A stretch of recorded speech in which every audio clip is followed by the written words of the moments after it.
Oke, assalamualaikum dan selamat pagi.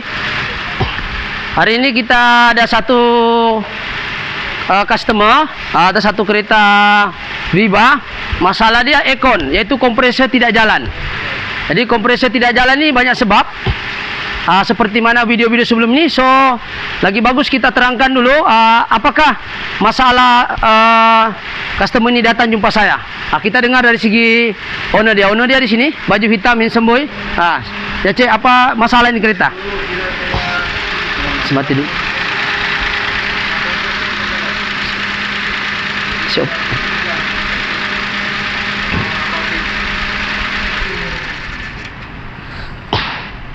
Oke, masalah dia kompresor tidak jalan, cek, betul ya. So, apa yang kita buat, seperti mana yang kita paham, bahwa sistem aircon ini bermula dari mana, berakhir di mana. Oke, untuk sistem aircon, dia bermula daripada demand daripada PCB board, daripada PCB board ke ECU akhirnya pergi relay kompresor, lepas tu dia akan cut off. Begitulah seterusnya. So, masalah dia sekarang ini, kita dimaklumkan oleh owner sebelumnya ada servis ya, betul ya? Ada servis, ada tukar semua. So, step dia kita kena kita kena cek satu persatu kenapa kompresor tidak jalan. First, kita kena paham kita cek dulu wire pergi kompresor. So, kalau kita tengok sini ya, kita tengok sini ya, sini. Di sini ada tulis AC, maknanya aircon punya relay. So, aircon punya relay dan fuse punya relay. Fuse di sini 7.5. Okey, so kita tidak boleh salahkan kompresor dahulu sehinggalah sistem pendawaian itu okey ataupun tidak. So, kita tahu bahawa yang pergi kompresor itu 87. Minta dulu meter ni. Sekejap meter tu minta meter lampu, meter lem tu. Ya. Okey, sekarang ini kita test dulu sama ada kompresor ada sampai current ke tak. Yang langkah pertama ialah kita gunakan test lem. Ya, test lem di sini. Kalau kita tengok kompresor ini tidak jalan pada mulanya dia datang.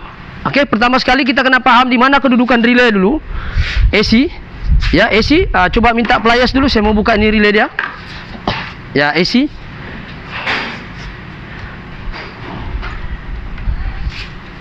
Boleh sudah buka. Okey, ini relay dia. Seperti mana saya terangkan video sebelum ini. Ini 30 adalah daripada fuse dan direct battery. Okey, sekarang kita on kunci ke off kunci dia tetap menyala, betul? Okey, sebab syarat untuk kompresor jalan 4 kaki ni kena main peranan. Ya, ini 30 dia kena on. Okey, 87 ini pergi kompresor. Betul atau tidak pergi kompresor ni? Kedudukan dia ya, nampak ya? Okey, sekarang saya direct kompresor, tengok ada clutch plate jalan ke tak? Jalan Jadi maksudnya magnet pulley tidak rosak. Wiring pergi sana pun tidak rosak, betul? Itu step dia. So, kita jangan salahkan lagi magnet pulley lah sebab current sampai. Okey. So, 30 ada current. So, 86 ikut kunci. Coba satu orang on kunci. On kunci. Ini ikut kunci ya. Okey, on. Okey, menyala, off. Merah maknanya positif, negatif jangan tengok ni lawan arus. Okey, on. Maknanya yang hidup sekarang syarat dia untuk relay hidup kena ada 85 dari kunci ini dan 85 yang ini ya. Ini kedudukan dia, nampak sini. Coba tengok, kasih senang nampak begini. Okey, ini sini 85 positif ada, betul? Tengok ya, lampu menyala. Dia ikut kunci. 30 tidak ikut kunci, dia ada fuse. Okey. So, fuse memang tidak putus lah. Kalau putus di 30, so dia tidak akan jalan lah. Coba tengok, coba ambil coba ambil pliers muncul tirus dulu, kita buka dulu bagi tengok supaya senang kita paham dulu sistem dia. Ya. Pliers muncul tirus ya. Kita cari itu, kita track. Kita try ya. So, kita tengok 7.5 kalau kita nampak di box ni 7.5 AC fuse dia. So, AC ni inilah nombor 30 di relay. 30 ni, 30 daripada bateri direct ke fuse baru masuk ke sini. So, kita try betul ke tidak saya punya kita tengoklah. Ada pliers lagi bagus kah? Ini macam orang tua sudah biwut sudah dia punya. Ini kita try cabut ah. Okey, kita cabut fuse dia.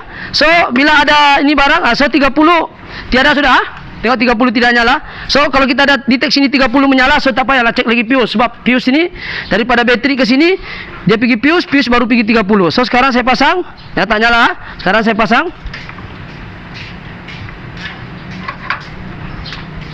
Okey, saya pasang ni.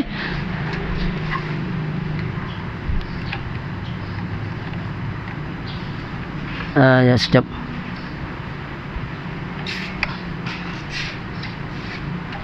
Sekejap apa? Ini rupanya lupa saya jepit. Okey, tengok 30 ada. Kalau saya cabut dia hilang fuse. Betul. Tengok lampu. Okey. Ada. So bila dia 30 ada, tak perlulah cek fuse lagi. Sekiranya 30 tidak ada, kena cek fuse lah. Okey. Sebab syarat untuk dia relay ni berjalan, dia perlu ada positif dan negatif. Coba depan sini. Positif 85 dari kunci, 86 negatif dari ECU. Ini dari ECU. So yang ini dari ECU. So sekarang ini 87 dari pi kompresor. So kita nak pastikan magnet puli masalah, wiring yang pergi kompresor masalah kata, kita direct saja. Okey, mananya kompresor okey. Coba sekarang coba onkan dia. Onkan enjin tanpa onkan AC. Off aircon. Ini andai kata sekiranya kita nak cek sama ada masalah magnet puli, masalah wiring ataupun masalah signal dari dalam. Ini cara dia. Okey, coba. Okey, sekarang ini kita tes, kita kasih direct Kita direct hidup tapi RPM akan jatuh lah. RPM akan jatuh sebab ECU tak tahu yang kita ada direct. Nampak? Jalan tak kompresor? Jalan Saya lepas Tengok tangan saya lepas.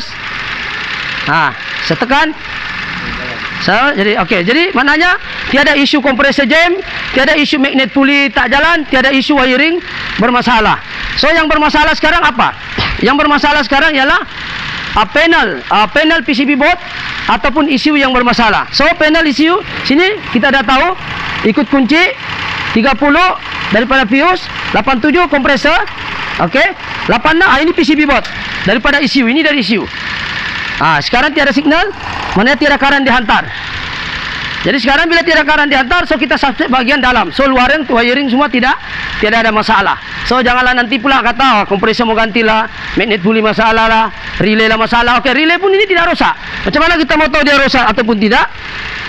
Ini adalah negatif, di tangan kanan saya ini negatif, kita jepit di sini. Lepas tu kita bagi arus positif. Ini alat boleh bagi positif, kita boleh tekan ke belakang bagi negatif. Ini positif So kita ada bunyi tak? Saya dengar dekat mic Dengar Coba offkan ikon dulu, enjin. Okey, dengar mananya dia sentuh-sentuh dalam tu, mananya relay bagus. So tidak ada isu magnet puli, wiring, fuse dan juga relay. So kawasan sini clear. Cuma masalah signal daripada dalam tu tidak ada. Sekarang kita tengok sini, kita akan cek di dalam adalah suspek termostat regulator ataupun termistor itu sendiri rosak. Betul saya ada terangkan tadi dengan Ono, betul Coba gambar muka Ono sikit supaya dia masuk sikit dia. Begitu. Okey. So kita akan masuk dalam. Apakah punca sebenarnya kereta ni? Sikit punya hal saja. Yaitu mari sini kita tengok. Jom kita masuk dalam. Yaitu masalah regulator termostat dia wire putus sahaja, yaitu ini. Ini kita ada soldering. Coba fokus ini. Termostat regulator ni tercabut Tadi kita ada soldering, kita ada sekarang kompresor sudah okey. Sekarang kita boleh start, tengok kompresor jalan ke tak. Okey, kita ikut normal dia. Okey, coba start, kompresor sudah jalan. Okey, suspek pertama adalah termostat regulator putus ataupun termistor ini tidak bagus. Ini termistor duduk dalam ni. Termistor ni boleh jadi juga tidak berfungsi. Tapi biasanya ini cut off terlampau laju lah, biasanya simptom dia. Okey, sekarang kita tengok. Okey, dia sudah jalan. Okey, sudah berjalan. So macam mana saya suspek ini dia putus termostat regulator, itu pun setelah kita scan dia. Kita scan dia, ya. Kita scan di dalam tu dia ada kita scan dia ada perkataan. Coba cucuk ni, kita tengok. Tolong dulu dek, cucuk ni dalam ni. Okey. Untuk mengenal pasti masalah ini, sebenarnya sebelum saya dapat masalah ini, saya scan dulu. Saya mau tahu sama ada PCB board, ada demand pergi ECU. So kita tahu yang cut off ini relay kompresor adalah ECU. Setelah PCB board demand kepada ECU untuk jalankan kompresor. So kita kena tahu scan dulu, adakah PCB board ada demand pergi ECU kah atau PCB board yang masalah ataupun ECU yang masalah. Sebab yang bermasalah sekarang ini 86, yaitu negatif daripada ECU. ECU pula tidak boleh disalahkan 100%. Sebab mana tahu PCB board yang tidak hantar permintaan dengan dia. Dan PCB board pula tidak boleh disalahkan pula dia punya panel control, sehinggalah wiringnya tersambung semua. Tadi kita buka, rupanya ada satu wire di bagian thermostat regulator PCB board itu terlepas. So saya nak tunjuk di sini bagaimana kalau kita scan ini Biba. So kita tengok di telepon saya nih. Di telepon saya ini ada satu Bluetooth. Coba gambar Bluetooth sana. Bluetooth nanti kita ingat kita nampak clear lah, mana tahu kita main wayang saja. Oke, kita kasih tunjuk. Itu thermostat regulator dongle untuk Bluetooth scanner.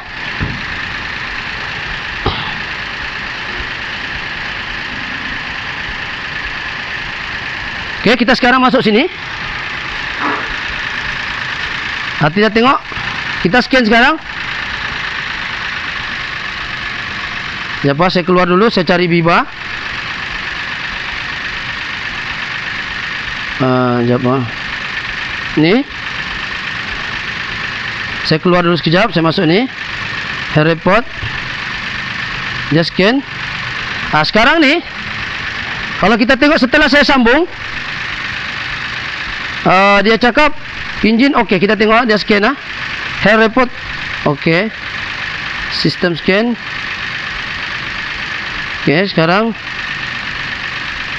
engine. Kita coba. Kita keluar balik dulu. Sudah rapat ke tu? Kita mau keluar balik dulu. Kita change sini Biba 0.5 Biba tahun ni. Kita masuk sini.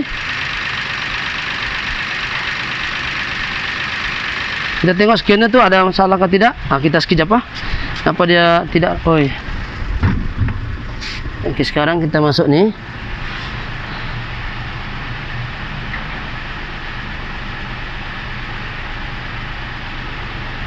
Dia tidak boleh detect kan. Sekejap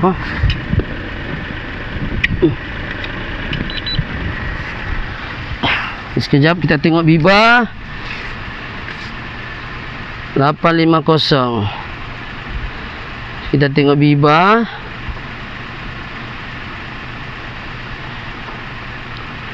Okey, kita buat baliklah. Masuk. Cari Pro 2 Pro 2 Malaysia. Okey, kita cari Pro 2 Malaysia. Kita scan dulu. Apa yang saya mau terangkan di sini, adakah PCB board yang tidak hantar demand ataupun ECU yang tidak mau bagi karan atas sebab-sebab tertentu. So kita masuk sini. Biba 850. Okey, kita tengok kesihatan dia. Okey, kita tengok sini sekejap. Engine control okey. So kita masuk data stream dia.